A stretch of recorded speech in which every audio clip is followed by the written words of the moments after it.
Z-Débrief, en partenariat avec InMac-WStore.com, le spécialiste de l'équipement informatique pour les professionnels. Salut à tous, nous voilà de retour avec Estelle pour un nouvel épisode du Z-Débrief. Vous le savez, c'est le podcast dédié à la transformation numérique. Salut Estelle. Salut David, salut tout le monde. Alors le programme cette semaine, tout d'abord, la note salée que vont devoir payer les gouvernements allemands et australiens à Microsoft. On vous dit pourquoi dans un instant.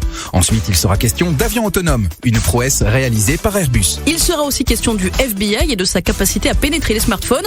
On fera ensuite un petit bilan des amendes infligées aux entreprises suite à la mise en place du RGPD. Vous savez, c'est la réglementation européenne sur les données. 160 000 problèmes ont été signalés. Et pour finir, on vous donnera quelques conseils pour éviter de se faire pirater par sa boîte mail.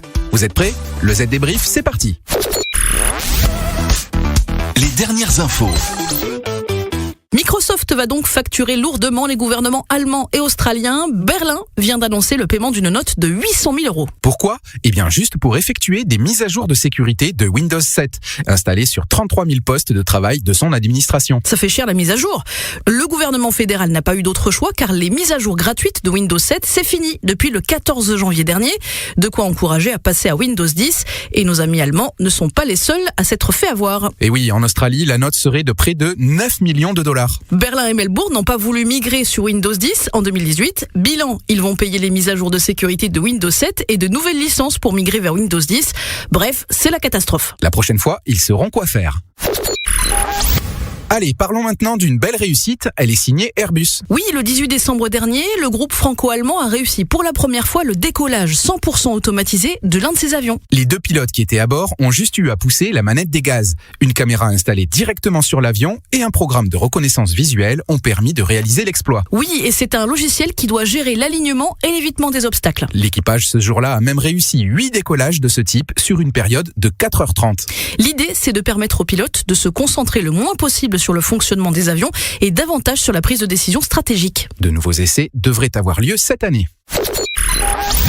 Allez, on parle maintenant d'une autre performance, celle du FBI qui vient de déverrouiller le dernier smartphone d'Apple, l'iPhone 11. Et ce, sans utiliser le système du Face ID et surtout sans faire appel à la firme à la pomme.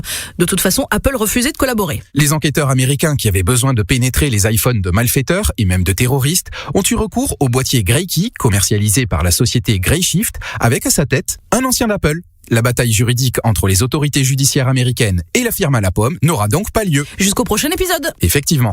Dans un instant, on va parler RGPD et sécurité d'email dans Z-Débrief. Mais tout de suite, on se fait une petite pause.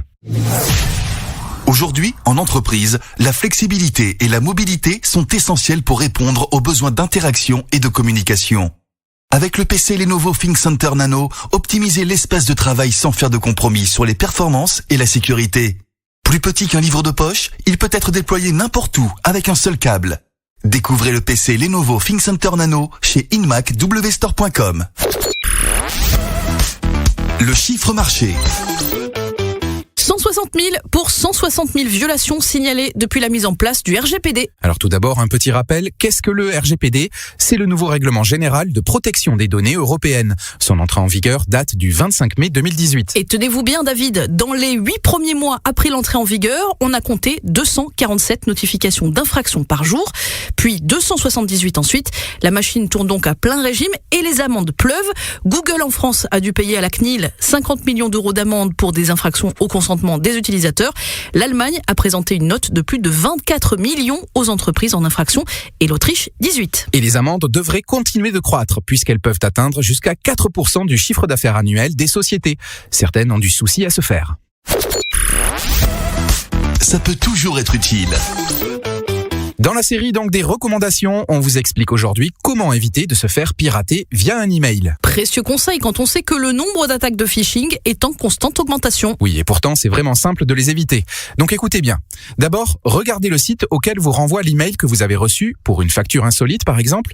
Dans près de la moitié des cas, ce sont des sites connus mais très mal copiés. Il y a des failles dans le design, le logo est mal imité, les messages affichés peuvent aussi être périmés, etc., etc. Et puis souvent, on vous demande de faire très vite pour agir, histoire de ne pas vous laisser le temps de réfléchir. Donc, posez-vous avant de réagir. Recherchez aussi les fautes de frappe. Dans tous les cas, si vous avez un doute, recherchez le site internet auquel l'email fait référence. Par exemple, si on vous fait croire que les impôts vous réclament de l'argent, direction le site du Trésor public et comparer. Enfin, en cas de doute, si vous êtes en entreprise, demandez à votre équipe de sécurité informatique et si ce n'est pas le cas, demandez à un professionnel. Z-Débrief, c'est terminé pour cette semaine. On se retrouve dans 7 jours et d'ici là, rendez-vous sur zdnet.fr. À la semaine prochaine. Z-Débrief, en partenariat avec InMac WStore.com, le spécialiste de l'équipement informatique pour les professionnels.